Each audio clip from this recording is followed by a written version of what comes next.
যে হাসিনার পতনের আগে ঈশ্বর যেন আমাকে চিন্তায় না করি।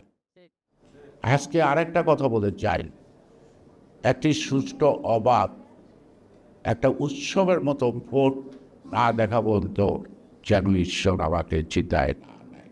এই সরকারের যদি ভালো কিছু করার সংস্কার চিন্তা থাকে, এত কমিশন গঠন করার দরকার নেই।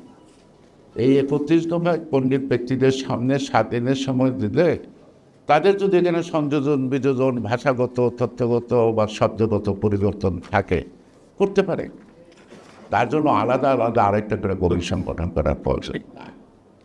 আর যা কিছু করে নেতৃত্ব দেয় কে রাজনৈতিক দল, সে ছোট হোক বড় হোক, সেটা কিন্তু বিষয়বস্তু না।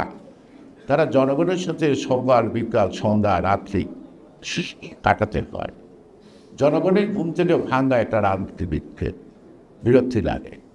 আবার এই জনগণ আসতে যদি দেরি করে তখন কিন্তু আরও বিরক্তি লাগে সময়টা কাছে। এই জনগণ কিন্তু ঘুম পাড়ায় আবার ফিরে।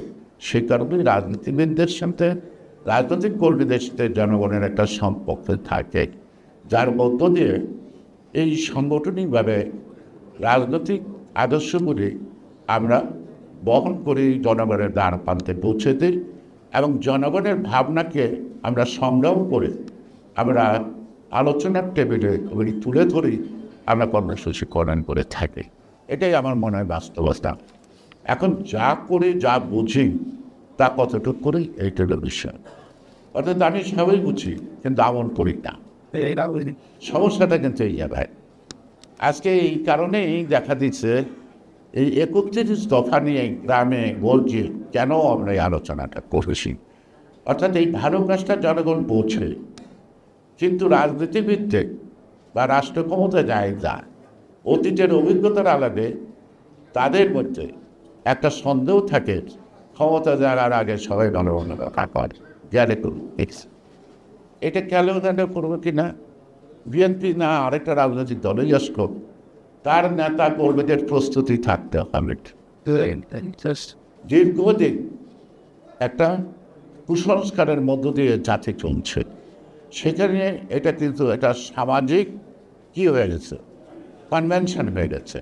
তো সেখান থেকে ভালো পথে তো জনগণ আসার জন্য উন্মুখ, কিন্তু যারা আনবে, যেই দল আনবে, শুধু এটা রাষ্ট্রীয় ক্ষমতা দিয়ে হবে না, তার সংগঠনের প্রত্যেকটা নেতাকে বিশ্বাস করতে হবে, তাকে আমল করতে হবে, এই পরিবর্তনের সাথে একাত্মতা পোষণ করতে হবে। তাতে আমাদের শ্রেণীগত চরিত্রের কিছু কিছু বাধা আছে, এটা অনেক বাধা আছে। এত ভালো কথা আমরা বলতে পারি, এত ভালো লোক আমরা, এটা আমার জনগণ বিশ্বাস করে না।